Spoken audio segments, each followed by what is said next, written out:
வார்த்தைக்குள்ளே போகலாமா? Look 12, Luca 12 4:5, 4 and 5. என் சிநேகிதராகிய உங்களுக்கு நான் சொல்லுகிறேன், சரீரத்தை கொலை செய்து அதன் பின்பு அதிகமாக ஒன்றும் செய்ய திராணி இல்லாதவர்களுக்கு பயப்படாதிருங்கள். நீங்கள் இன்னாருக்கு பயப்பட வேண்டும் என்று உங்களுக்கு காண்பிக்கிறேன். கொலை செய்த பின்பு நரகத்திலே தள்ள வல்லமை உள்ளவருக்கு பயப்படுங்கள். ஆம், அவருக்கே பயப்படுங்கள் என்று உங்களுக்கு சொல்லுகிறேன். ஒரு நிமிட கண்களை மூடி ஜெபம் செய்யலாமா? பரலோக பிதாவே, முது சித்தம் செய்யும்படியாகும் ஆண்டவரே, முது ராஜ்யம் வரும்படியாகும் நீங்கள் எங்களை தெரிந்து கொண்டீங்க. அதுக்கு நன்றி செலுத்துகிறோங்க கர்த்தாவே. நாங்கள் இங்கு வந்ததுக்கான நோக்கத்தை நாங்கள் அறிந்து கொள்ளவும், உமது சத்திய வார்த்தையை நாங்கள் பெற்றுக்கொள்ளவும் எங்களை ஆயத்தப்படுத்துங்க. நீங்கள் எங்கள் மத்தியில் இடைபடுங்க. எங்கள் இருதயங்களில் நீர் விதைக்க வேண்டும் என்று ஜெபிக்கிறோம் ஐயா. இயேசுவின் நாமத்தில் ஜெபங்கள் நல்ல பிதாவே, ஆமென்.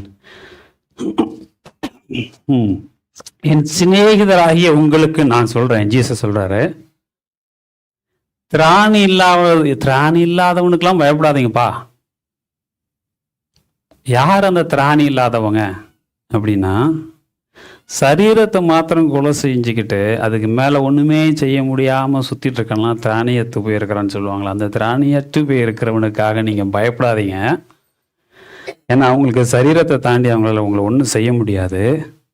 ஆனால் நீங்கள் யாருக்கு பயப்பட வேணும் அதை நான் காமிக்கிறேன். கொலை செய்த பின்பு நரகத்தில் தள்ள வல்லமை உள்ளவருக்கு பயப்படுங்கள். இதில் 2வது வசனத்தை பார்த்தீங்கன்னா, அதில் எப்படி சொல்லுவாங்க, நீங்கள் இன்னாருக்கு பயப்பட வேண்டும் என்று உங்களுக்கு காண்பிக்கிறேன் அப்படின்னு தன்னை அவர் அடையாளம் படுத்திட்டு சொல்லும்போது பாருங்க, நரகத்திலே தள்ள வல்லமை உள்ளவருக்கு பயப்படுங்கள், ஆம் அவருக்கே பயப்படுங்கள் என்று உங்களுக்கு சொல்லுகிறேன். தன்னை ஐடென்டிட்டி பண்ணுறாரு. நான் என்னை காண்பிக்கிறேன், அவர்களுக்கு பயப்படுன்னு நான் சொல்லுறேன். அப்படி ரொம்ப ஸ்ட்ரெயிட் ஃபார்வர்டாக ஒரு ஸ்ட்ராங்கான ஒரு வார்னிங் கொடுக்குறாரு. இதில் நம்ம என்ன கற்றுக்கலாம் அப்படிங்கிறத பார்க்க போகிறோம். இதே இது மேத்யூ புக்கில் பார்த்தீங்கன்னா, இதே இதை இவர் சொன்னதை அவர் எப்படி எழுதியிருக்கிறாங்க அப்படின்னா, மேத்யூ 10:28 பார்த்தீங்கன்னா, ஆத்துமாவை கொல்ல வல்லவராயிராமல் சரீரத்தை மாத்திரம் கொல்லுகிறவர்களுக்கு நீங்கள் பயப்பட வேண்டாம், ஆத்துமாவையும் சரீரத்தையும் நரகத்திலே அழிக்க வல்லவருக்கே பயப்படுங்கள். சரீரத்தை மாத்திரம் கொள்வதற்கு நீங்கள் பயப்பட வேண்டாம், ஆத்மாவையும் எப்படி சரீரத்தையும் நரகத்திலே அழிக்க வல்லவருக்கே பயப்படுங்கள் அப்படின்னு மேத்யூவில் சொல்கிறாரு. சங்கீதம் 111:10 இருக்கட்டும், ப்ரோவர்ப் 1:7, நீதிமொழிகள் 1:7 என்ன சொல்லப்பட்டிருக்கிறது? கர்த்தருக்கு பயப்படுவதே ஞானத்தின் ஆரம்பம், எல்லாத்துக்குமே தெரியும்.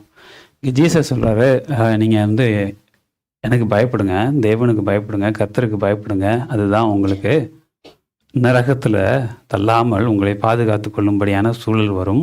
ஏன்னா அங்கே தள்ளக்கூடியவர் நானாக தான் இருப்பேன், அதனால் நீங்கள் எனக்கு பயப்படுங்கப்பா. தாவீது சொல்கிறாரு, கர்த்தருக்கு பயப்படுறது ஞானத்தின் ஆரம்பம். ஒரு பையனும் சொல்லிட்டாரு, கர்த்தருக்கு பயப்படுறது ஞானத்தின் ஆரம்பம்னு சொல்லிட்டாரு. ஐசையா இன்னும் ஒரு ஸ்டெப் முன்னாடி போய் சொல்கிறாரு. ஐசையா 33:6 எடுத்து படிங்க, அது இன்னும் கொஞ்சம் டீப்பாக சொல்லுவார். பூரண ரட்சிப்பும் ஞானமும் அறிவும் ஒரு காலங்களுடைய உறுதியா இருக்கும், கர்த்தருக்கு பயப்படுதலே அதின் பொக்கிஷம். எப்படி சொல்றான்? The fear of the Lord is the key to this treasure. Fear of the Lord is the key to this treasure அப்படின்னு சொல்லிட்டு, அந்த ட்ரெஷர்ல என்ன இருக்குன்னு சொல்றாருன்னா, பூரண ரட்சிப்பும் ஞானமும் அறிவும் இருக்கும். விஸ்டம், நாலேஜ் அண்ட் அதாவது சால்வேஷன் எப்படி, rich store of salvation. Rich store of சால்வேஷனும் விஸ்டமும் நாலேஜும் இருக்கிற பொக்கிஷத்துக்கு கீ என்ன அப்படின்னா, தேவனுக்கு பயப்படுறது அப்படிங்கிறார். கர்த்தருக்கு பயப்படுறது அதுதான் கீ. அந்த கீ இருந்தா மாத்திரம்தான் இந்த 3க்கும் அசஸே இருக்குங்கிறாரு. இதுதான் கிறிஸ்தவன் என்பதற்கு ஒரு அஸ்திவாரம், ஒரு ஃபவுண்டேஷன். நான் ஒரு கிறிஸ்டியன், நான் கிறிஸ்துவை உடையவன், கிறிஸ்துவுக்குள்ளாக இருக்கிறவன் அப்படிங்கிறதுக்கு என்னுடைய ஐடென்டிட்டி என்ன அப்படின்னா இந்த கீ. இந்த கீ இல்லை அப்படின்னா ஞானமும் இருக்காது, அறிவும் இருக்காது, பூர்ண ரட்சிப்பும் இருக்காது. இந்த மூணுமே இருக்காதுங்க. அப்போ இது ரொம்ப டேஞ்சரான. இப்போ நம்ம எந்த அளவு கர்த்தருக்கு பயப்படுறோம்? நம்ம சொல்லலாம் ரட்சிப்பு எதுக்கு, அதுக்கு ஏன் ரட்சிப்பு தான் அவர் ஃப்ரீயாக கொடுத்துட்டார்ல, அது ஏன் ரட்சிப்புக்கெல்லாம் கீ வைக்கிறாரு? என்ன ஆண்டவர், நீங்கள் தான் சொல்லிட்டீங்களா கிருபையினால் ரட்சிக்கப்பட்டோம், அது ஃப்ரீ கிஃப்ட்னு சொல்லிட்டீங்க, அந்த ஃப்ரீ கிஃப்ட் வேறு நீங்கள் அதுக்கு கீழாக கொடுக்குறீங்களே அப்படின்னு நினைக்கலாம். நான் அப்படி இல்லை. இந்த ஃப்ரீ கிஃப்ட்டை நான் தக்க வைத்துக் கொள்ளணும்ல, இந்த கொடுத்த கிஃப்ட்டை நான் தக்க வைத்துக் கொள்ளணும்ல, அதை யாரும் பறித்து கொள்ளக்கூடாதுன்னு சாத்தான் என்ன பண்ணுவோம், ஸ்டீல் பண்ணி டிஸ்ட்ராய் பண்ணது தான் சாத்தானுடைய வேலை. எனக்கு அவர் ஃப்ரீ கிஃப்ட் கொடுத்துட்டாரு, அந்த ஃப்ரீ கிஃப்டை நான் தக்க வைத்துக்கொள்ள. பிலிப்பியன்ஸ் 2:12 பவுல் சொல்லுவார். எப்படி சொல்லுவார் பாருங்க, எனக்கு பிரியமானவர்களே, நீங்கள் எப்பொழுதும் கீழ்ப்படுகிறபடியே நான் உங்களுக்கு சமீபமாக இருக்கும் பொழுது மாத்திரமல்ல, நான் தூரமாயிருக்கிற எப்பொழுதும் அதிக பயத்தோடும் நடுக்கத்தோடும் உங்கள் ரட்சிப்பு நிறைவேற பிரயாசப்படுங்கள். Work out your salvation with fear and trembling. இதை எப்படி சொல்றாருன்னு பாருங்க. நான் இருக்கும்போது மாத்திரம் நீங்கள் பயப்படாதீங்க, நான் இல்லாத போதும். தேவன் சொல்றார் இந்த வசனத்தைன்னு பார்த்துக்கோங்களேன். நீங்கள் எப்பொழுது கீழ்ப்படுகிறீர்களோ நான் உங்களுக்கு சமீபமாக இருக்கும் பொழுது மாத்திரமல்ல, நான் தூரமாக இருக்கிற பொழுதும் இப்பொழுதும் அதிக பயத்தோடும் நடுக்கத்தோடும் உங்கள் ரட்சிப்பு நிறைவேற பிரயாசப்படுங்க. ஒர்க் அவுட் பண்ணுங்க உங்களுடைய சால்வேஷனை. எப்படி? நடுக்கத்தோடும் பயத்தோடும். இப்போ நம்ம அநேக நேரங்களும் சொல்லுவோம், ஏதாவது பாஸ்டர் பார்த்தா அவர்கிட்ட பயப்படணும், அவர் இருக்கும்போது ரொம்ப ஹோலியாயிரும், இல்லாதப்போ அன்ஹோலி அப்படியெல்லாம் இருக்கும்ல. அது மாதிரி பவுல் சொல்லுவேன், நான் இருக்கும்போது அப்படி இருக்காங்கப்பா, நான் இல்லாத நேரமும் நல்லா இருங்க, பயத்தோடையும் பக்தியோடையும் இருங்க. ஏன்னா பயம் தான் உங்களுடைய சால்வேஷனை அப்படி கண்டினியூ பண்ண முடியும். அந்த பயத்தில் நீங்கள் ஒர்க் அவுட் பண்ணுங்கப்பா. பயம் அப்படிங்கிறது தேவனுக்குள்ள பயம் ஒரு சாவி, அதாவது ஒரு கீ, திறவுகோல். அதுல என்ன பொக்கிஷத்துக்கு திறவுகோலா இருக்கு, அதுல என்னுடைய ரட்சிப்பு, என்னுடைய அறிவு, என்னுடைய ஞானம் அந்த பாக்ஸுக்குள்ள இருக்குது. அதுக்குடைய கீ என் கையில இருக்குது. அது தேவ பயம், ஃபியர் ஆஃப் காட். இப்போ முதல்ல பயத்துக்கும் பதட்டத்துக்கும் வித்தியாசம் நமக்கு தெரியணும். ஃபியர் ஆஃப் காட் வேற, ஸ்கேர்ட் ஆஃப் காடுங்கிறது வேற. அப்போ அந்த தெளிவு இருந்தால் தான் நான் ஸ்கேர்டாக இருக்கிறேனா இல்லைனா ஃபியராக இருக்கிறேனா அப்படிங்கிற ஒரு ஞானத்துக்குள்ள வர முடியும். ஃபியர் அப்படின்னா, அதாவது ஸ்கேர்ட் அப்படின்னா எப்படின்னா, முதல்ல பாருங்க, ஸ்கேர்ட் அப்படின்னா being scared is a temporary, it affects you in the moment. ஒரு டெம்பரரியாக ஒரு விஷயத்தை அப்படி பயமுறுத்தும், அதுதான் ஸ்கேரிங். அதில் எக்ஸாம்பிள் சொல்லலாம், நீங்கள் இருக்கும்போது திடீர்னு நம்ம குழந்தை கதவுக்கு பின்னாடி பே அப்படின்னு சத்தம் பண்ண பயப்பா, அது ஸ்கேர். திடீர்னு ஏதாவது ஒரு தூக்கி போடும் பயந்து ஸ்கேர். அது என்னாகும், அந்த அந்த அந்த மொமெண்ட்டில் அது என்ன ஒரு பயத்தை உருவாக்கும். அதுக்கப்புறம் அதை மறந்து நடந்து போயிட்டே இருப்பேன். ஃபியர்னு அப்படி இல்லை, கண்டினியூ ஆகிட்டே இருக்கும். ஸோ ஸ்கேர்ட் ஆகிறது அந்த மொமெண்ட்டில் டெம்பரரியாக ஒரு பயம்.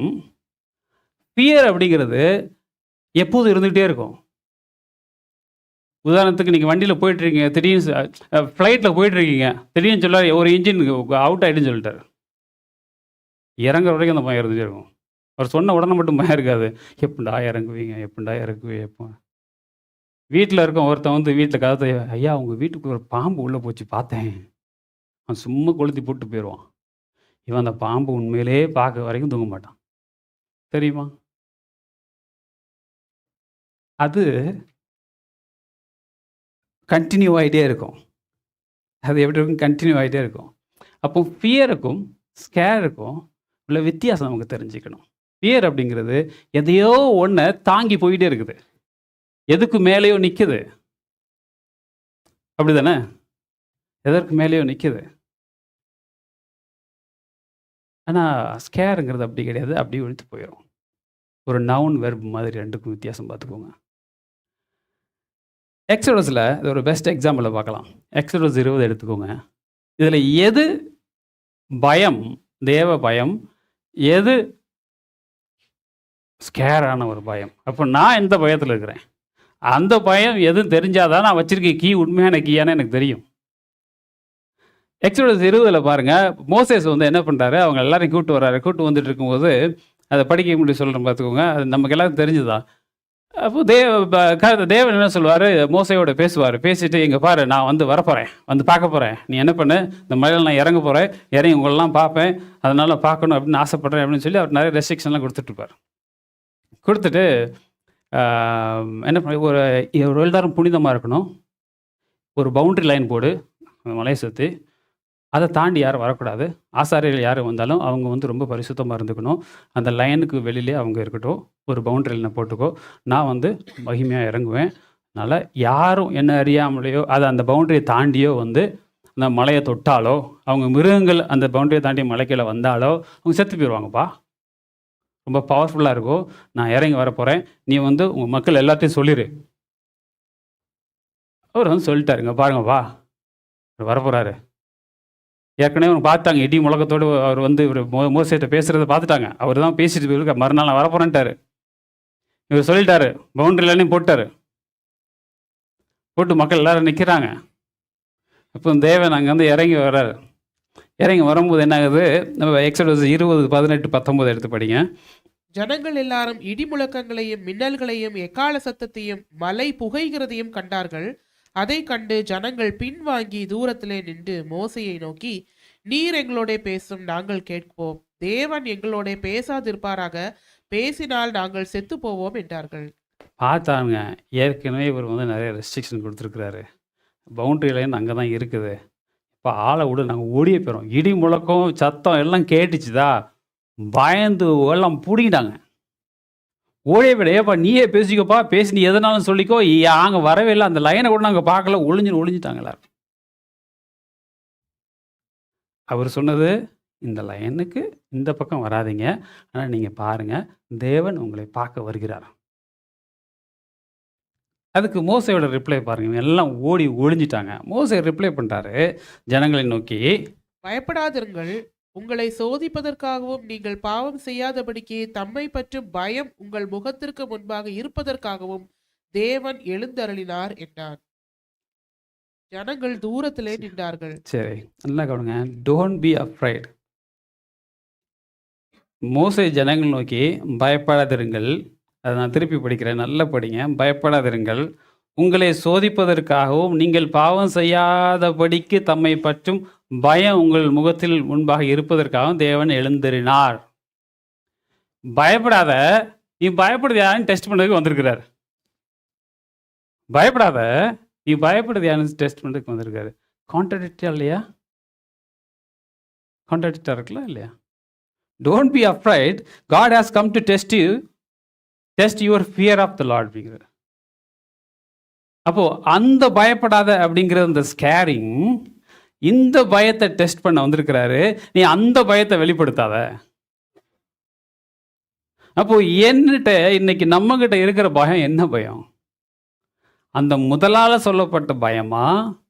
மோசே 2 பயம் சொல்றாரு. நீ பயப்படாத, தேவனை டெஸ்ட் பண்ண வந்திருக்கிறாரு, நீ பயப்படியான்னு பார்க்கறதுக்கு. குழம்பிவே இருப்பாங்க. 2 பயத்துக்கு வித்தியாசம் தெரியணும்.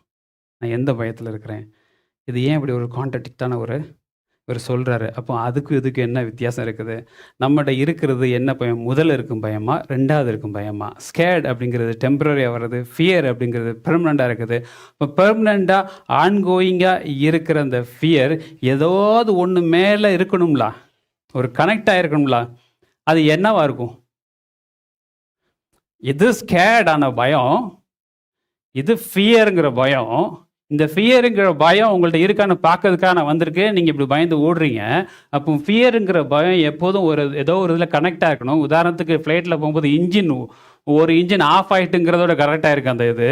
ஒருத்தன் வீட்டில் இருக்கும்போது பாம்பு உள்ளே வந்துச்சுன்னா அந்த பாம்பு உள்ளே வந்துங்கிறது இல்லை, அது கனெக்டாக இருக்குது அந்த ஃபியர். அப்போ ஒரு ஃபியர் வந்து அப்படி கண்டினியூ ஆகுது, ஒரு இதில் கனெக்ட் ஆகணும்ல. அது என்ன கனெக்டாக இருக்கும்? என்னவா இருக்கும் அது? சிம்பிளாக புரிஞ்சுக்கிற மாதிரி நான் சொல்கிறேன்னு, கணவன் மனைவி, மனைவி கணவன்,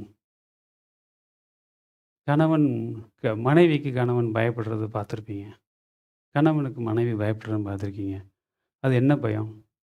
டெம்பரரி பயமா, இல்லை அடிச்சிருவாருன்னு பயமா? மனைவி கண்டா பயப்படுவாங்க. என்ன பயம்? மனைவி வந்து கணவரை அடிச்சிருவாங்களா? என்ன பயம்? டெம்பரரி இருந்துகிட்டே இருக்கு. அது டெம்பரரி இருக்காது, பெர்மனெண்ட்டாக இருக்கும் அந்த பயம். எதனால அந்த பயம் வருது? சும்மா சொல்லலாம். எவ்வளோ யோசிக்கிறீங்களே? அப்படி யாருமே பயப்படுறவங்களே இல்லையா? மனைவிக்கு பயப்படுற ஆண்களே இல்லையா அந்த இடத்துல? Praise the Lord. ஆ அது ரொம்ப பயமா? அவ்வளோ பயமா? அதர் வேற இல்ல. ஓகே. அது அன்பு. அது பேரு அந்த பயம் எதன் மேல டிராவல் பண்ணுது அப்படின்னா, அன்புக்கு மேல டிராவல் பண்ணுது. மனைவியில பயப்படுறதும், மனைவி கணவருக்கு பயப்படுறதுக்கும் பின்னாடி இருக்கிற பேஸ், ஃபவுண்டேஷன் என்ன அப்படின்னா லவ். தேவன் எதிர்பார்க்கிறது ஃபியர் ஆஃப் லார்ட் அப்படிங்கிறது, நீ என் மேல, நான் உன் மேல ஒரு அன்பு வச்சிருக்கோம்ல, அந்த அன்பை நீ என் மேல வச்சிருக்கியா, நான் பார்க்கணும்னு ஆசைப்படுறேன், நீ பயந்து ஓடுற. மிருகம் வந்து கடிச்சு வந்த மாதிரி. உன் மனைவியை கண்டு கணவர் ஓடியே போனார்னா என்னை பார்க்கும்போது மிருகம் மாதிரி தெரியுதா? ஏன் இப்படி ஓடுறீங்க? நான் அடிச்சிருவேன்னு பயப்படுறீங்களா? இல்லையே. ஏன் இதை பண்ணீங்கன்னு தானே கேட்டேன். அப்போ இந்த பயம், இந்த ஃபியர் இருக்கு பாருங்க, அது ஒரு அன்புக்கு மேலே ட்ராவல் பண்ணுது. அந்த அன்புக்கு மேலே ட்ராவல் பண்ணுறது தான் இந்த ஃபியர் ஆஃப் லார்ட். நான் தேவனோடு இருக்கிற அன்பு எப்படி இருக்குங்கிறத பொறுத்து தான் நான் தேவனுக்கு நான் எப்படி பயப்படுகிறேன் அப்படிங்கிறது தெரியும்.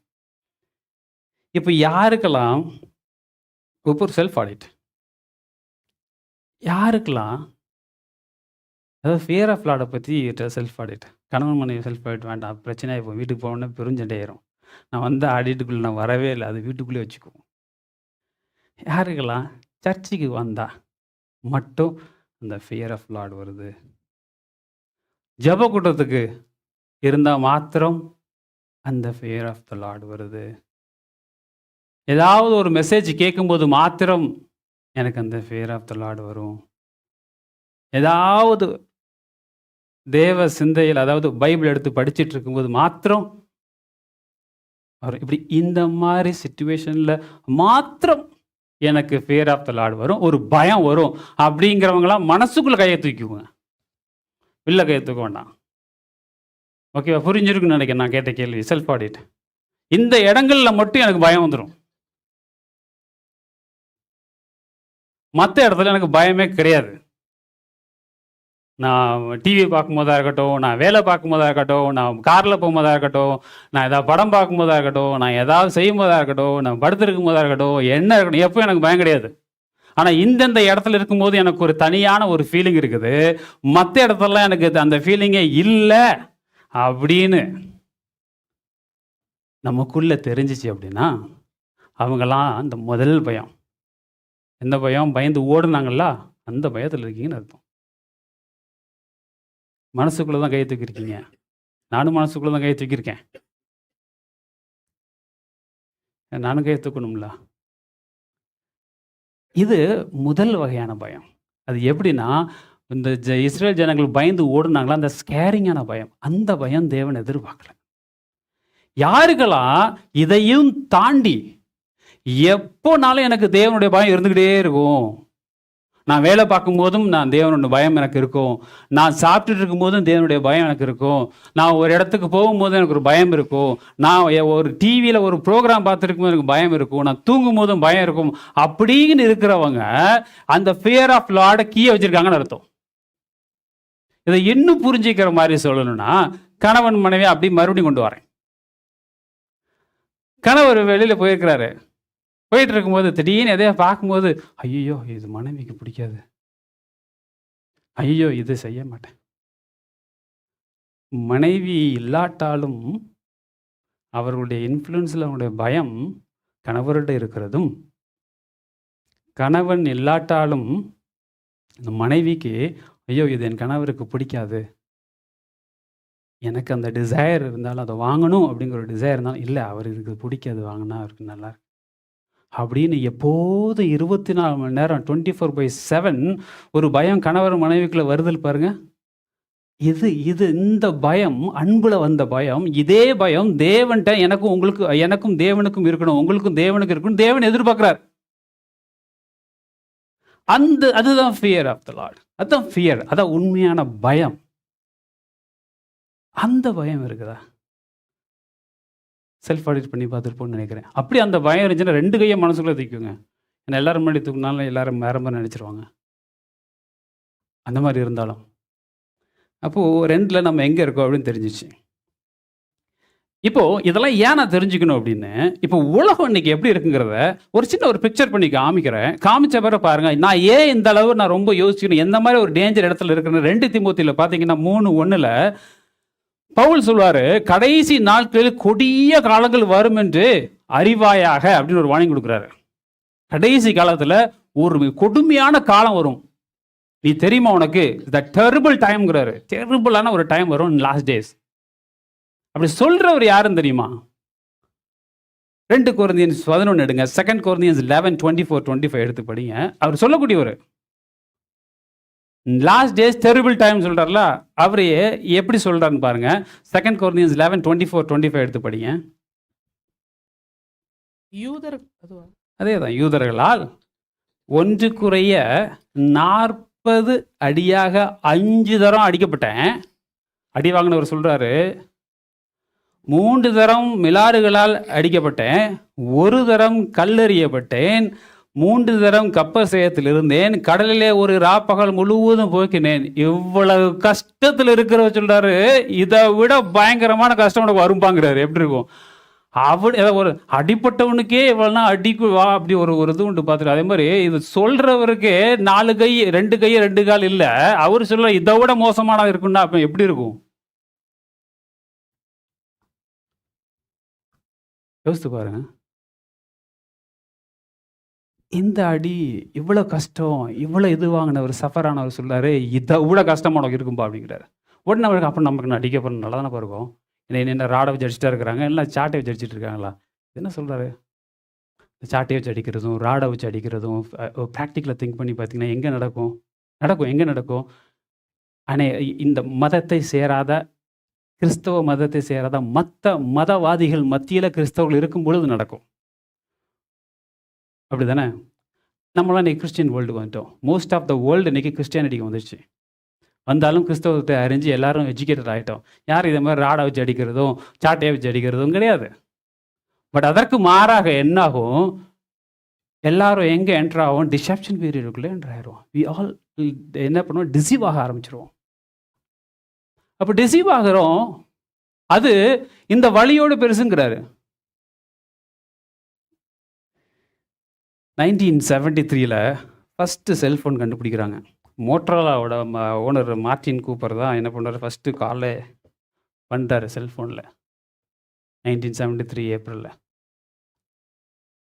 1984 ஃபஸ்ட்டு போர்ட்டபுள் மொபைல் டிவைஸாக மருந்தது $4000 விற்கப்படுறாங்க, பெரிய ஒரு சங்கு கட்டி. 1984 1992 ஃபஸ்ட்டு ஸ்மார்ட் ஃபோன் இன்ட்ரடியூஸ் ஆகுது. 2000 ஃபஸ்ட்டு கேமரா ஃபோன் வருது. நீங்கள் பார்த்துருப்பீங்க, அப்படி கேமரா எடுத்து அட்டாச் பண்ணோம். அப்படி இது அதெல்லாம் அப்போ இப்போல்லாம் கேமரா, அப்போ அப்படி தனியாக கேமரா வரும், அதில் அட்டாச் பண்ணிட்டு 2000 அது இன்ட்ரடியூஸ் ஆகுது. 2001 செல்ஃபோன் வந்து இன்டர்நெட்டோட கனெக்ட் ஆகுது 2001. 2007 வந்து ஒரு ஜாம்பான் உள்ளே வராங்க. யார் இந்த ஜாம்பான்? ஆப்பிள் அப்படிங்கிற ஒரு ஐஃபோன் உள்ள வருது, இன்ட்ரடியூஸ் ஆகுது 2007. 2008 ஆண்ட்ராய்டு உள்ள வருது. 2008 ஆண்ட்ராய்டு உள்ள வருது. அப்புறம் அந்த ஜாம்பான் வராரு. வந்த ஃபஸ்ட் இயரில் 1.4 மில்லியன் ஃபோன்ஸ் விற்குது. ஃபஸ்ட் இயரில் உலகமே அப்படி வாங்குது. $4000 விற்றுட்டு இருந்த ஃபோன் அப்படி $450 கொடுக்குறாரு ஐஃபோன்காரரு. அதுவும் ஸ்மார்ட் ஃபோனு எல்லோரும் வாங்குறாங்க. 2008 அது ஆண்ட்ராய்டு வருது. 2008 வந்தோடனே அப்படியே ஆப்ஸ் வருது. ஃபஸ்ட் டைம் 2008 ஆப் வருது. 2010 இன்ஸ்டாகிராம் வருது. சோசியல் மீடியா எல்லாம் ஆப்பாக மாறுது. ஆப் எல்லாம் ஃபோனுக்குள்ளே வருது.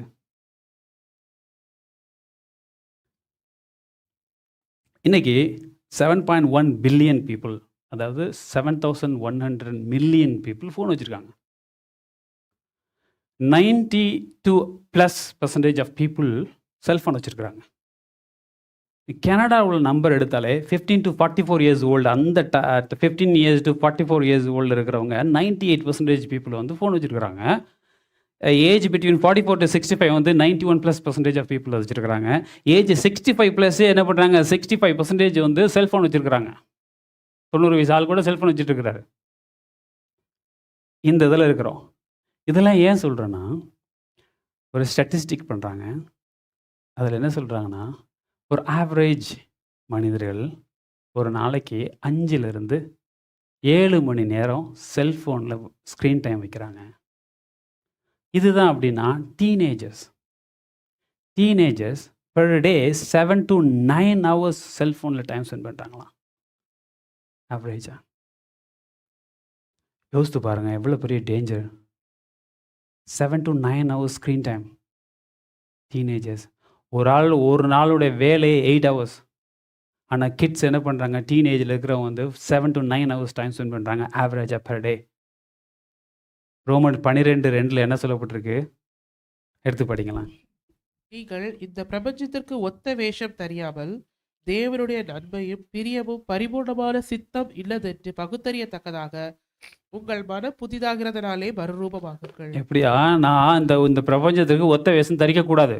நீங்கள் இந்த பிரபஞ்சத்திற்கு ஒத்த வேஷம் தெரியாமல் தேவன் நன்மையும் பிரியமும் பரிபூர்ணமும் சித்தமும் என்று பகுத்தறியத்தக்கதாக உங்கள் மனம் புதிதாகிறதுனால நீங்கள் மறுரூபமாக, நீங்கள் மறுரூபமாகணும் அப்படின்னாங்களா, நீங்கள் டிரான்ஸ்ஃபார்ம் ஆகணும் அப்படின்னா நீங்கள் இந்த உலகத்துக்கு ஒத்த வேஷமாக தரிக்கக்கூடாதுங்கிறாரு. நான் இன்றைக்கி எல்லாரும் என்ன பண்ணுறோம், ஃபோனோட கனெக்ட் ஆகிட்டோம், ஃபோனோட கம்ஃபர்ட் ஆகிட்டோம், கன்ஃபார்ம் ஆகிட்டோம்.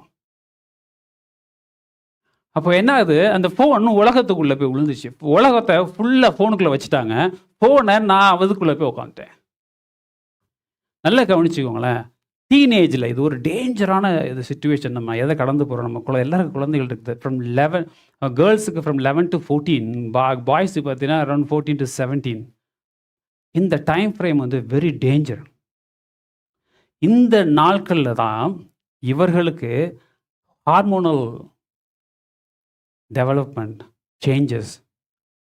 பிரெயின் வந்து ஒரு குழந்தைக்கு 0 to 5 இயர்ஸில் அப்படி டெவலப் ஆகும்.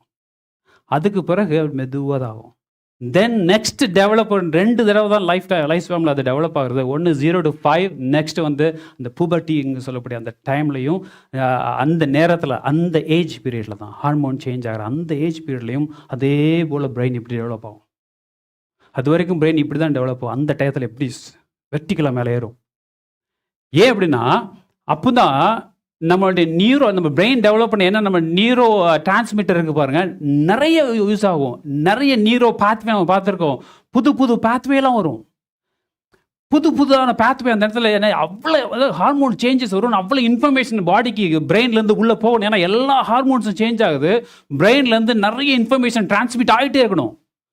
அப்போது என்ன ஆகணும், கொஞ்சம் யோசித்து பாருங்கள். நம்ம இந்த ரோட்டில் வர ஒன் வே ரோடு பார்த்துருக்கோங்களா, ஒரு லேன் ரோடு, 64 ஆகட்டும், 72 ஆகட்டும், அந்த 60, அந்த மாதிரி ஒன் லேன் ரோடை திடீர்னு என்ன பண்ணுறாங்க, இன்றைக்கி நைட்டு தூக்கிறீங்க, காலையில் எந்திக்கிறீங்க, அதை வந்து 5 வே லேனாக மாற்றிட்டாங்கன்னு வைங்க. 5 லேன் ரோடை மாற்றிட்டாங்க.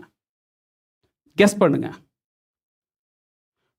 1 லேனாக இருக்கும்போது கார் எப்படி போகும், 30 கிலோமீட்டர் 40 கிலோமீட்டர் ஸ்பீடில் போகுது. ஏதாவது ரஷ்ஷான டயத்தில் மெதுவாக போவோம், இல்லை 50 கிலோமீட்டர் மெதுவாக போவோம். முன்னாடி பின்னாடி டிராஃபிக் வந்துகிட்டே இருக்கும், போய்கிட்டே இருப்போம். திடீர்னு அது 5 லேன் ஆயிடுச்சு. 5 லேன் கூட ஆனாலும் பரவாயில்ல, எவ்ரி 200 மீட்டருக்கு ஒரு டிரைவ் த்ரூ ஆல்கஹால் கடை வச்சுட்டாங்கன்னு வச்சுக்கோங்க. 1 லேன் இருந்த ரோடு 5 வே, அதாவது 5 லேன் ரோடாக மாறிடுச்சு. Every 200 metre drive through alcohol கடை வந்துடுச்சு. அப்போ ரோடு எப்படி இருக்கும்? அப்படி தான் பிரெயின் ஆகும். ஆல்கஹால் கடைங்கிறது நான் சொல்கிறது இந்த ஃபோன். திடீர்னு இந்த பிரெயின் டெவலப் பண்ண, அவங்களோட பிரெயின் டெவலப்மெண்ட் எக்ஸ்பேண்ட் ஆகுது. எப்படி நியூரோ பாத்வே வந்து அவ்வளோ இன்ஃபர்மேஷனை டிரான்ஸ்மிட் பண்ணணும். அப்போது புது ரோடு லேன்ஸ்லாம் கிரியேட் ஆகிட்டே இருக்கும் எவ்ரிடே. அந்த நேரத்தில் அந்த குழந்தை ஃபோனில் உட்காந்துருக்கு. ஃபோன் என்ன பண்ணுது, அநேக விஷயங்களை, ஃபேக்காக இருக்கிற விஷயங்களை அது ரியல் அப்படின்னு நம்ப வைக்குது. இந்த ஏஜ் குரூப்பில் தான் அநேகர் வந்து டிப்ரெஷன், நார்த் அமெரிக்காவில் சூசைடு, நார்த் அமெரிக்காவில் இந்த ஏஜ் குரூப்பில் நடக்குது. ஏன் அப்படின்னா அவங்களுக்கு இதுதானே இதெல்லாம் அவங்க ஒரு ஒரு 15 மினிட்ஸ் ஷோ காமிச்சிட்டு போயிடுவாங்க அந்த அந்த ஆக்டரோ அந்த அந்த வீடியோவில் இருக்கிறவங்க. இவங்க அவங்க லைஃப் டைம் அப்படி தான் இருக்கிறாங்கன்னு நினச்சிட்டு இவங்க தன்னை மாற்றிக்கிறதுக்காக முயற்சி செய்கிறாங்க பாருங்க, ஃபெயில் ஆயிடுறாங்க. வீட்டுக்கு வந்து ஐயோ எங்கள் அப்பா அம்மா ரொம்ப அவுடேட்டட் இருக்காங்க, இவங்க அப்டேட் இருக்காங்க, என்ன ஸ்கூல் ஃப்ரெண்ட்ஸு. அப்போ இந்த ஃபோன் எப்படி ஆளுகை செய்யுதுன்னு பாருங்களேன் அதனுடைய குடும்பத்தில். இன்னைக்கு ஒரு கவுச்சுக்குள்ள 5 பேர் இருந்தால் 5 பேரும் ஃபோனில் உட்காந்துருக்குறோம். தெரியுமா? ஒரு வீட்டில் 3 பேர் இருக்கட்டும், கணவர் மனைவி வீட்டில் இருந்தாலும் தனியாக இருந்தாலும் கூட கணவர் ஒரு ரூம்லேருந்து மனைவி ஒரு ரூமில் இருக்கிற மாதிரி ஆயிடுச்சு. இதில் அன்பு எங்கேருந்து வரும்? அந்த அன்புக்கு மேலே தான் ஃபியர் வரப்போகுது. அன்பே இல்லைன்னா ஃபியர் எப்படி வரும்? இது ஒரு எக்ஸாம்பிள். இது ஒரு எக்ஸாம்பிள். நான் இன்னைக்கு டே டு டே லைஃப்பில் இந்த சூழலில் ஒரு மனுஷனுக்கு ஃபியர் ஆஃப் காட் எவ்வளோ முக்கியம், இதை நான் எப்படி ப்ராக்டிஸ் பண்ணுறது? பண்ணக்கூடாதா? இந்த சூழலில் என்னுடைய வீட்டில் நடக்கிறத இதே நான் தேவனுக்குள்ளே வைக்கிறேன். நானும் தேவனுக்கும் எனக்கும் தேவனுக்குள்ள கனெக்ஷன் எப்படி இருக்குது, அதை நான் எப்படி ப்ராக்டிஸ் பண்ணுறது? நல்லா கவனிச்சிங்க. ஃபியர் ஆஃப் காட் அப்படிங்கிறது லவ் இருந்தால் மாத்திரம்தான் மேலே நிற்கும். அன்புங்கிற ஃபவுண்டேஷனில் தான் நிற்க முடியும். அன்பு அப்படிங்கிறது 2 தெசலோனியர் 1:7 எடுத்து படிங்களேன். தேவனை அறியாதவர்களுக்கும் நம்முடைய கர்த்தராகிய இயேசு கிறிஸ்துவின் சுவிசேஷத்திற்கு கீழ்ப்படியாதவர்களுக்கும் நீதியுள்ள ஆக்கினையை செலுத்தும்படிக்கு கர்த்தராகிய இயேசு தமது வல்லமையின் தூதரோடும் ஜுவாலித்து எரிகிற அக்கினியோடும் வானத்திலிருந்து வெளிப்படும் போது அப்படி ஆகும். ஃபியர் ஆஃப் லார்ட் வந்து லவ் மேலே இருக்கு, ரைட்? அதில் நமக்கு எந்த டவுட்டுமே இல்லைன்னு நினைக்கிறேன். லவ் இல்லைன்னா கண்டினியூட்டி கிடையாது, கண்டினியூட்டி இல்லாத ஃபியர் கிடையாது. ஸோ ஃபியர் ஆஃப் லார்ட் வந்து லவ்வுக்கு மேலே இருக்குது. இப்போ நான் வந்து உண்மையிலேயே தேவனோட ஃபியர் ஆஃப் காடில் தான் இருக்கிறேன், அந்த அன்புனால் வந்த பயத்தில் தான் இருக்கிறேன் அப்படிங்கிறத நான் எப்படி அறிந்து கொள்வது? அதை நான் எப்படி ப்ராக்டிஸ் பண்ணுறது? அதான் அதுக்கு அடுத்த ஸ்டெப்பு. அதே எக்ஸாம்பிள் கணவன் மனைவிக்குள்ள வாங்க. கணவனும் மனைவியும் இருக்கிறாங்க. இப்போ கணவன் தன் மனைவிட்ட நான் அன்பாக இருக்கிறேன் அப்படிங்கிறதை, நான் உனக்கு பயப்படுறேன், உனக்கு பயம், அதை ஃபியராக இருக்கிறேன், அது என் அன்புனால, அதை நான் எப்படி நான் வெளிப்படுத்த முடியும்? டெய்லி காலேஜ் வேலை விட்டு வந்தோடனே அம்மா நான் உனக்கு பயப்படுறேன் அப்படின்னு சொல்லிட்டு போயிடணுமா? அதை சாயங்காலம் வந்து ஐயோ உனக்கு பயப்படுறேன் அப்படி சொன்னால் அவங்க நம்பிடுவாங்களா? ஹே எனக்கு தெரியும் போடா அப்படி தானே சொல்லுவாங்க. இதே இது மனைவி கணவர்கிட்ட வந்து ஏன் நான் உனக்கு பயப்படுறேன், காலையில் எழுந்திரிச்சோடனே உங்களுக்கு பயப்படுறேன் அப்படி மனைவி கணவர்கிட்ட சொன்னாலும் அது வெளிப்படுமா? அப்போ எப்படி அது வெளிப்படும்? நான் உண்மையிலே என் கணவர் எனக்கு அன்பிலிருந்த பயத்தில் தான் இருக்கிறார் அப்படிங்கிறதை தன் மனைவி எப்படி அறிந்து கொள்ள முடியும்? சொல்லுங்களேன்.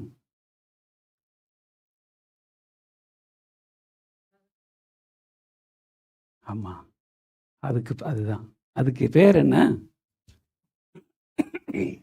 அதுக்கு பேர் கீழ்ப்படிதல்.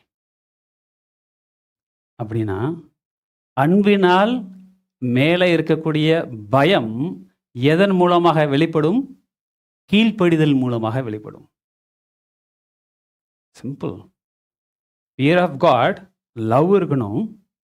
கணவன் மனைவி அன்பு இருந்தால்தான் கணவனும் மனைவிக்கும் மனைவி கணவருக்கும் ஒரு பயம் வரும். அந்த பயம் எப்படி 2 பேருக்குள்ள வெளிப்படும் என்றால், இவங்க சொன்னதை இவர்கள் கீழ்ப்படிதல் மூலம் அது வெளிப்படும். சும்மா வந்துட்டு நான் பயந்துட்டேன் அப்படின்னு சொல்லிட்டு தள்ளி போயிட்டு எப்பா வா வெளில போகிறோம் அப்படின்னு இஷ்டத்துக்கு பண்ணிட்டு திரும்பி வந்து அம்மா நான் பயந்துட்டேன்.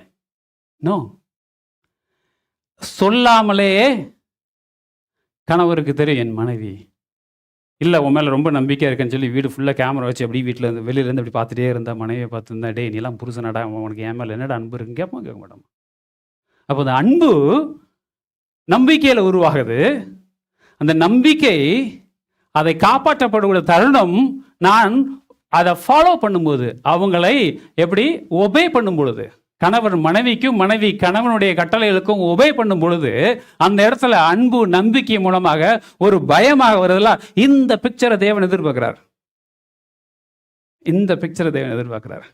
நல்ல கவனிங்க, நம்ம மணவாளன் வந்து சொல்றாரு யாரு, இந்த வசனத்துல பாருங்க, 2 தெசலோனியர் 1:7 தேவனை அறியாதவர்களுக்கும் நம்முடைய கர்த்தராகிய இயேசு கிறிஸ்துவின் சுவிசேஷத்திற்கும் கீழ்ப்படியாதவர்களுக்கு நீதியுள்ள ஆக்கினை செலுத்தும்படிக்கு தேவன் வருகிறார். எப்படி வருகிறார்? எரிகிற ஜுவாலையோடையும் வல்லமையான தூதரோடும்.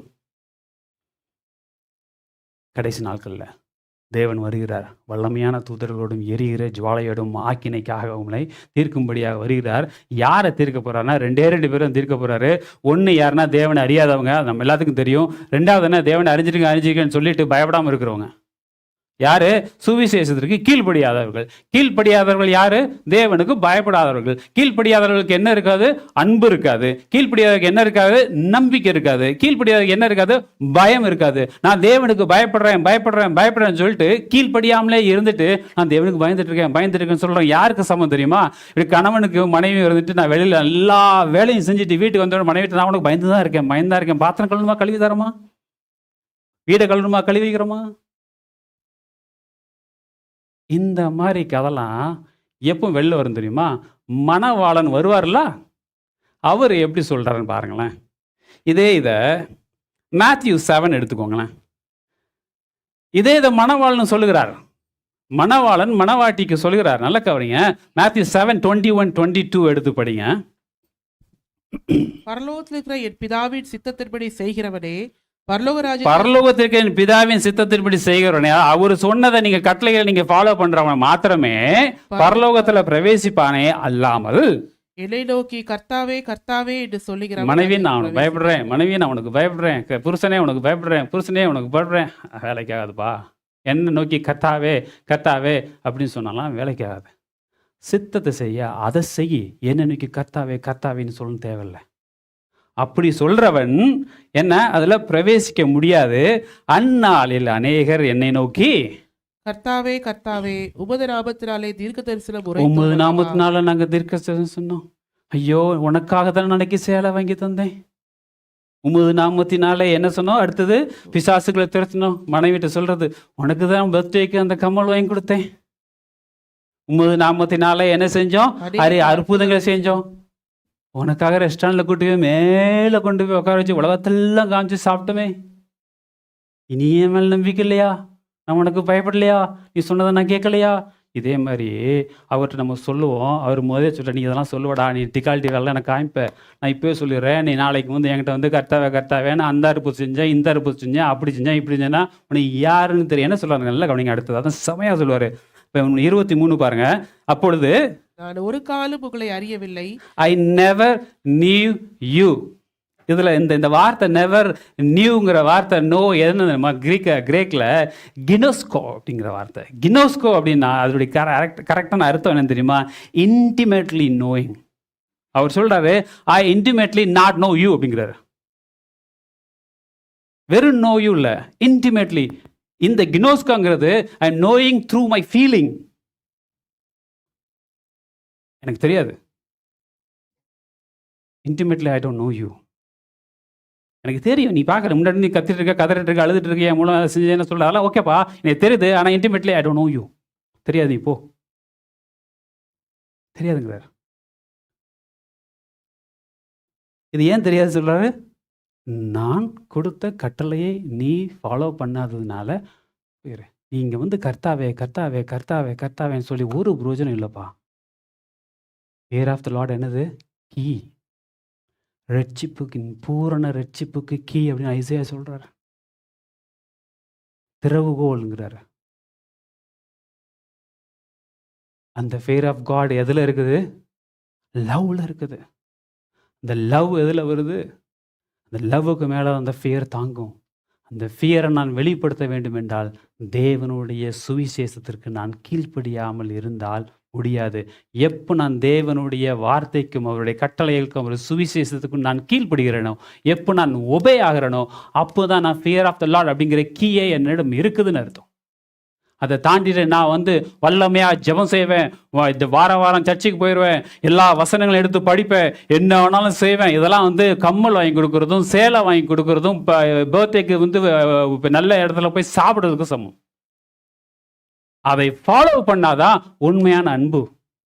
நான் இல்லாத நேரத்திலும் நீ இதை செய்யற, நான் இருக்கும்போது செய்யறது பிரச்சனை இல்லை. சபைக்கு வரும்போது மாத்திரம்தான் எனக்கு அந்த பயமும் அந்த நடுக்கமும் இருக்குதுன்னா அது தவறான பயம்.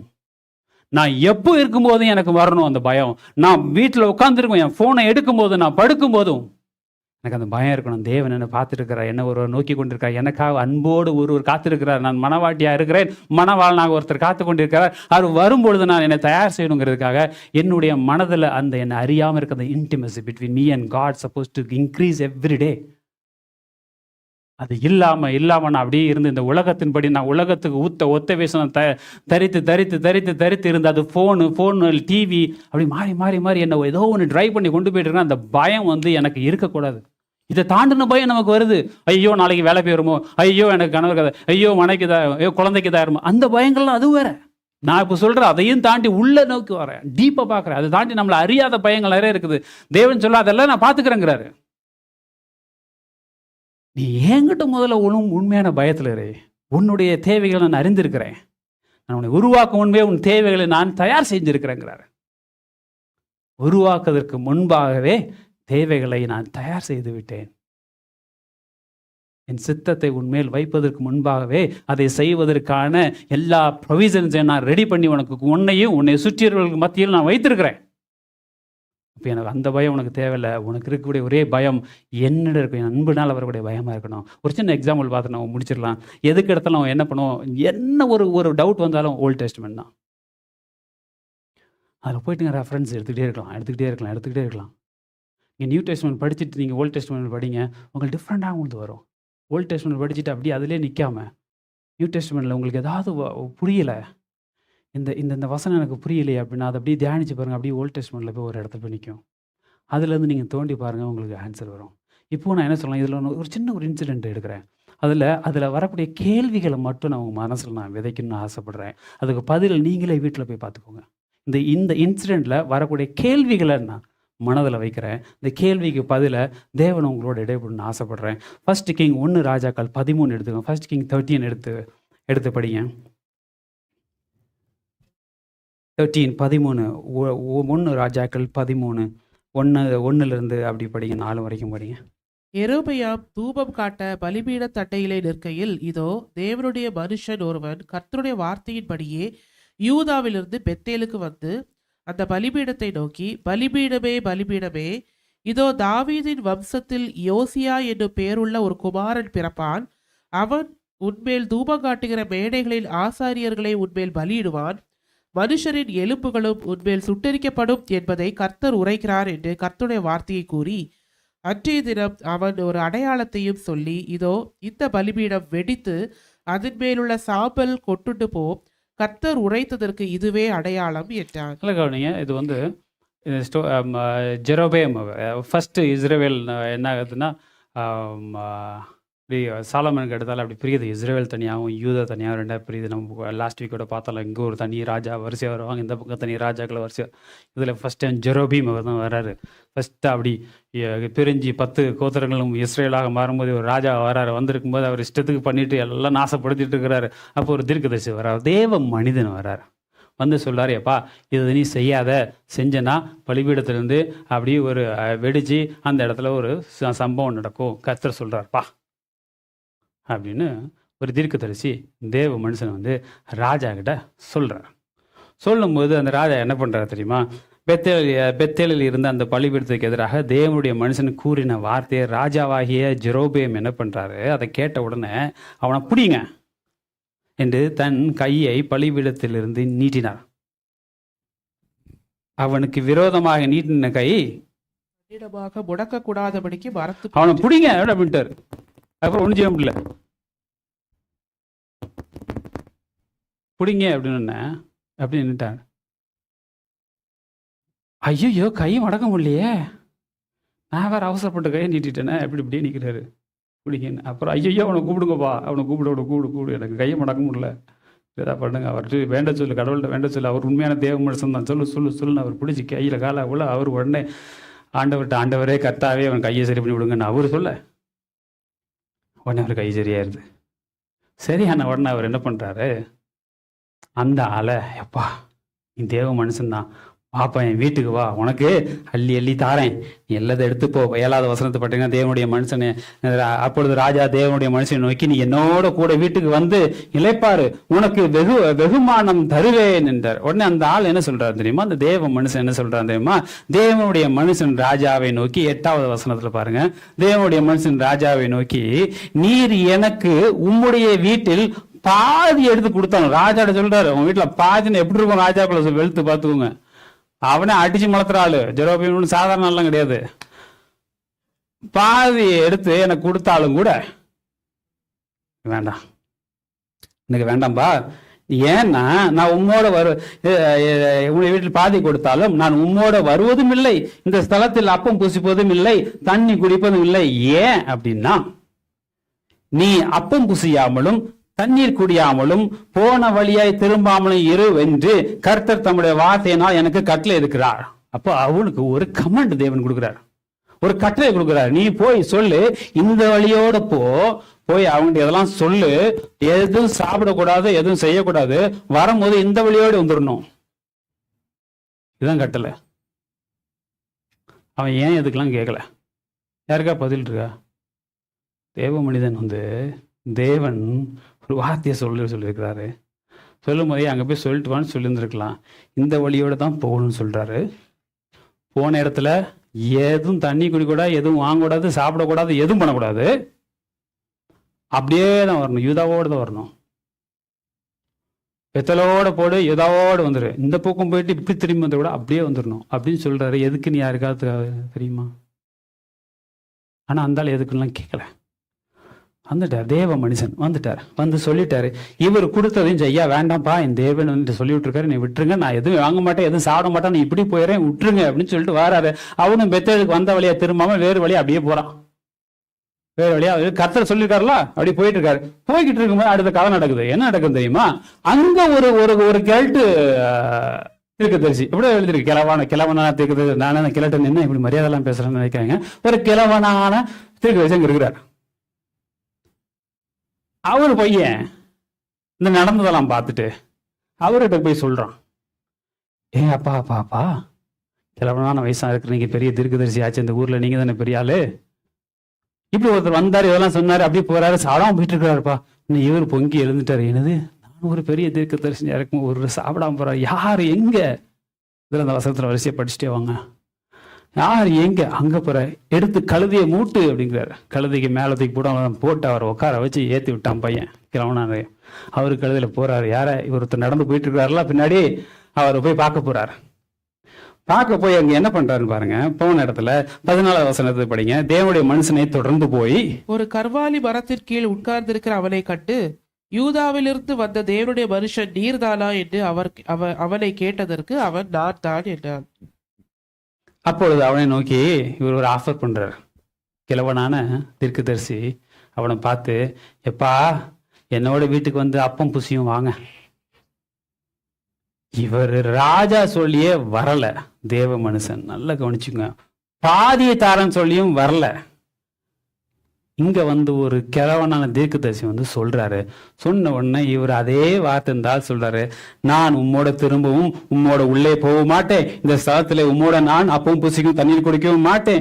ஏன்னா நீ அப்பம் புசியாமலும் தண்ணீர் குடியாமலும், 17 வசனத்தை பாருங்க, தண்ணீர் குடியாமலும் நீ போன வழியாய் திரும்ப வராமலும் இரு என்று கர்த்தருடைய வார்த்தை எனக்கு உண்டா இருக்கிறது, அதனால நான் வரமாட்டேன்பா அப்படின்னு ஒரு பயத்தோட தேவ மனிதன் அந்த தேவ மனுஷன், கிழவனான தேவ மனுஷன் சொல்றாரு. கழுதைக்கு மேல உட்காந்துருக்கிறவர் அவர் அப்படியே உட்காந்துட்டு, ஐயோ அப்படியா?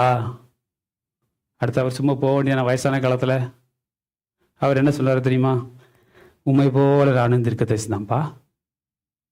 18வது வசனத்தை எடுத்து படிங்க. அவன் அப்பம் புசித்து தண்ணீர் குடிக்க, நீ அவனை திருப்பி உன் வீட்டுக்கு அழைத்து கொண்டு வா என்று ஒரு தூதன் கர்த்தருடைய வார்த்தையாக என்னோடே சொன்னான் என்று அவரிடத்தில் போய் சொன்னான். போட்டாரா? இன்னைக்கு பண்ற எல்லா பாஸ்டர் செய்யற வேலையை தான் அவரும் செஞ்சார். அன்னைக்கே வந்திருக்கணும் திருப்திப்படுத்தணுங்கிறதுக்காகவே சும்மா அடிச்சு விட்றது. அதே மாதிரி அந்த வயசான தீர்க்கதரிசி அவர் ஒரு பாவம், அவுட் ஆஃப் லவ்ங்கிறது இல்லை, எதுக்குன்னு தெரியாது. வாப்பா, கடவுள் தான் சொன்னார், அதே கடவுள் தான் சொன்னார் உனக்கு சாப்பாடு கொடுக்குன்னு சொன்னார், வாப்பான்ட்டான். இவன் என்ன பண்ணா, அவர் தீர்க்கதரிசிலா, வயதானவர்களா அப்படின்னு கூட போயிட்டான். கூட போயாச்சு, வீட்டுக்கு போயாச்சு, வீட்டில் உட்காந்து சாப்பிட்றாங்க. சாப்பிட்டு முடிச்ச உடனே அதே அந்த வயசான தீர்க்கதரிசி உண்மையிலேயே கர்த்தர் பேசுறாரு.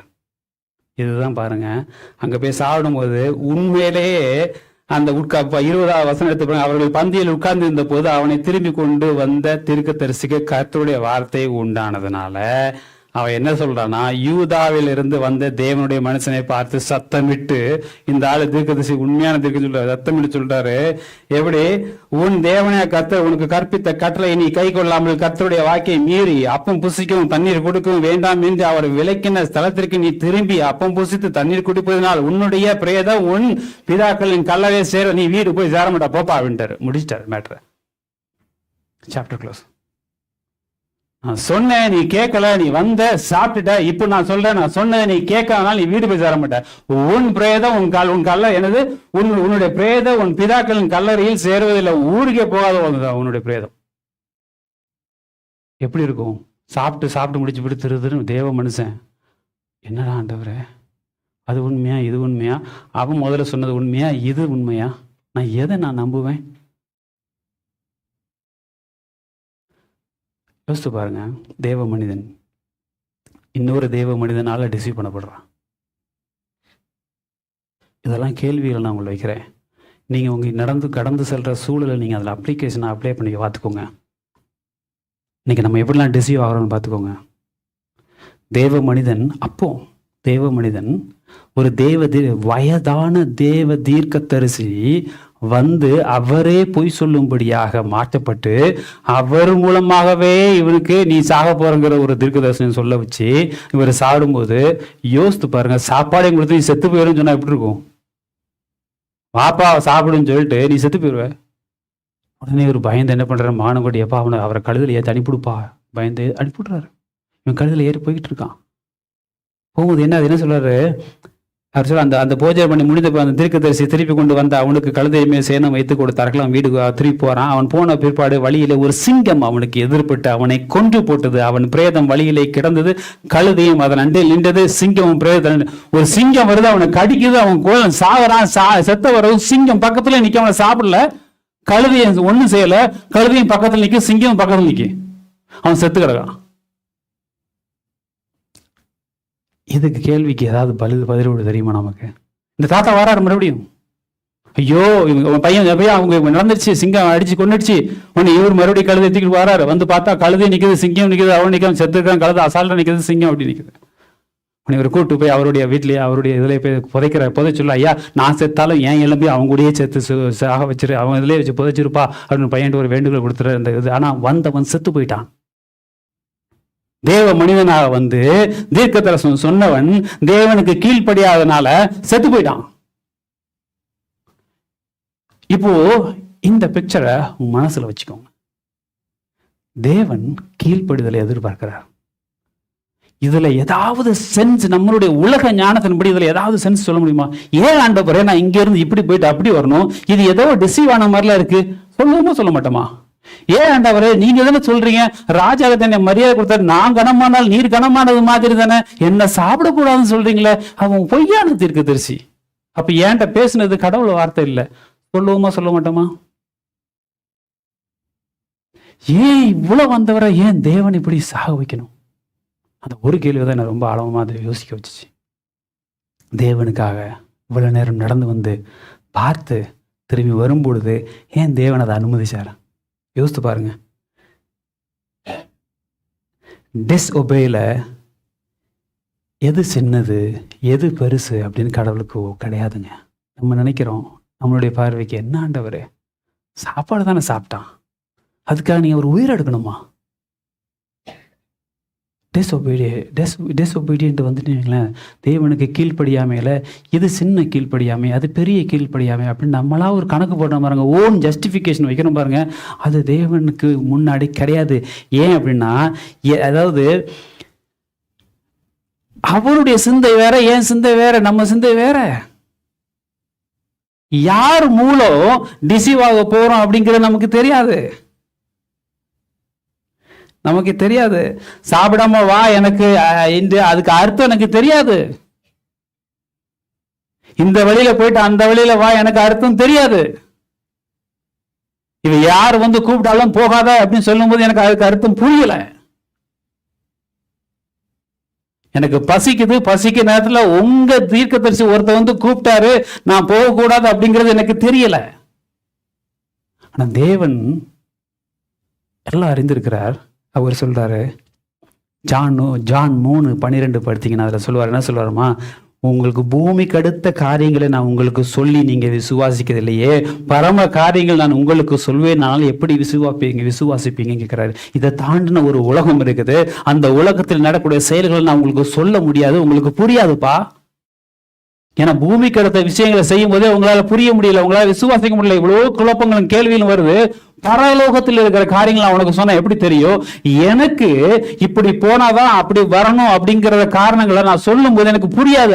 ஏன் அப்படின்னா என்னையும் என்னை சுற்றி இருக்கிற வார் டிஃபரெண்ட் ஆனது. அந்த ஸ்பிரிச்சுவல் வார் வந்து தேவனுக்கு மாத்திரமே தெரியும். இன்னைக்கு உங்களையும் என்னையும் நம்ம ஈஸியா நடந்துட்டு இருக்கோம். ஒரு காரியத்தை ஃபாலோ பண்றோம், ஒரு காரியத்துக்கு போறோம், நடக்காம போயிடுது, வருத்தப்படுறோம், திடீர்னு போறோம், ஏன் இது நடந்துச்சு எனக்கு தெரியவே இல்லை ஆண்டவரே, இப்படி நல்லா போயிடுது, ஏன் இந்த மனிதர் ரொம்ப தேவனுக்குள்ள நல்ல மனிதர், திடீர்னு ஏன் அவருக்கு ஒரு வியாதியை தேவன் அனுபவிச்சாரு, எனக்கு தெரியுமே அவர் நல்ல மனிதராச்சே, ஏன் நடந்தது தெரியாது.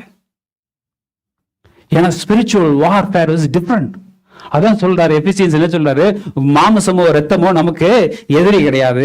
யார் எதிரி சொல்ல, எபிசியன்ஸ் 6:12 பாத்தீங்கன்னா, துரைத்தனங்களோடும் அதிகாரங்களோடும் இப்பிரபஞ்சத்தின் அந்தகார லோகாதிபதிகளோடும் வான மண்டலங்கள் உள்ள பொல்லாத ஆவிகளின் சேனைகளோடு நமக்கு உண்டு.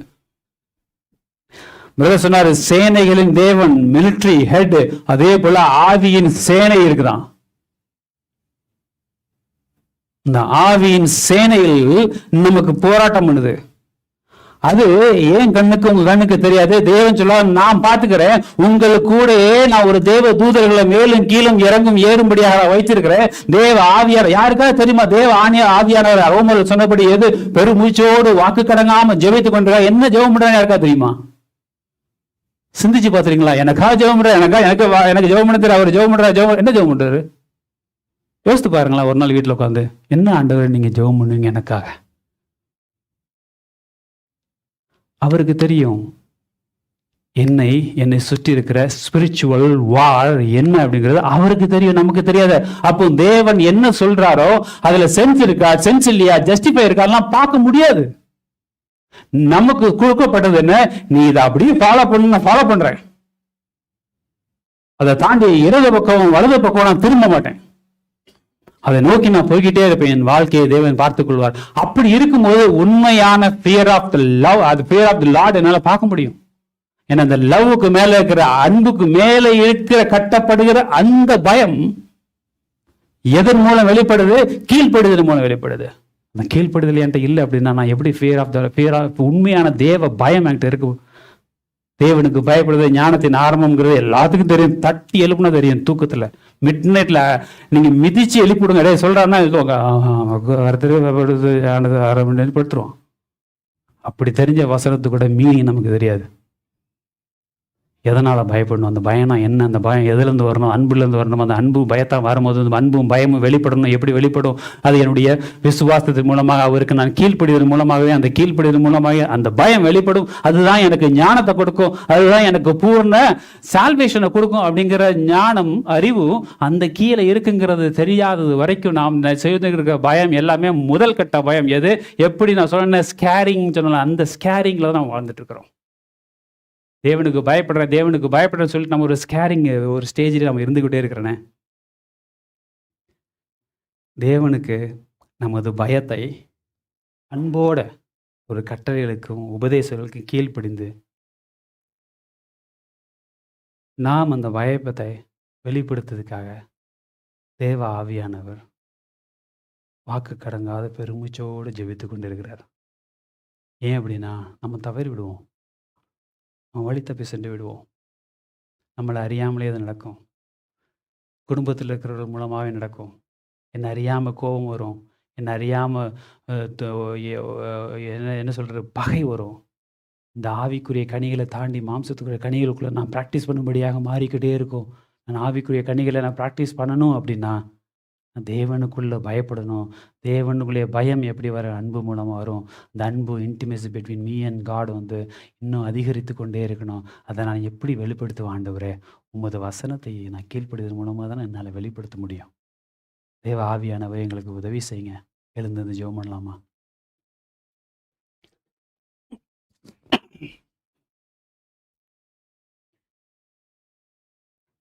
இது வரைக்கும் இந்த இந்த இன்சிடெண்ட்டில் நீங்கள் பார்த்துருப்பீங்க எத்தனையோ விஷயங்கள். நிறைய விஷயங்களுக்கு கேள்விக்கு பதில் இல்லாமலே இருக்கும். அதையெல்லாம் சர்வ வல்லமை படைத்த நம்ம தேவனுக்கு மாத்திரமே தெரியும். நம்மளை சுற்றி இருக்கிற ஸ்பிரிச்சுவல் வார் எப்படி இருக்குங்கிறது நமக்கு தெரியாது. ஆனால் ஒன்று தெரிஞ்சுக்கோங்க, உங்கள் பின்னாடி உங்கள் முன்னாடி தேவ தூதர்கள் நிற்பாங்க அப்படிங்கிறத நீங்கள் என்றைக்கும் மறந்துடவே கூடாது. தேவ ஆவியானவர் எனக்காக உங்களுக்காகவும் ஜெபித்து கொண்டே இருக்கிறாருங்கிறது நமக்கு தெரியாது. நான் ஜெபிக்கிற ஜெபம் எதை நோக்கி இருந்தாலும் தேவன் நம்மை அவர் கரத்திலிருந்து விலகி செல்லாமல் பாதுகாப்பதற்காகவே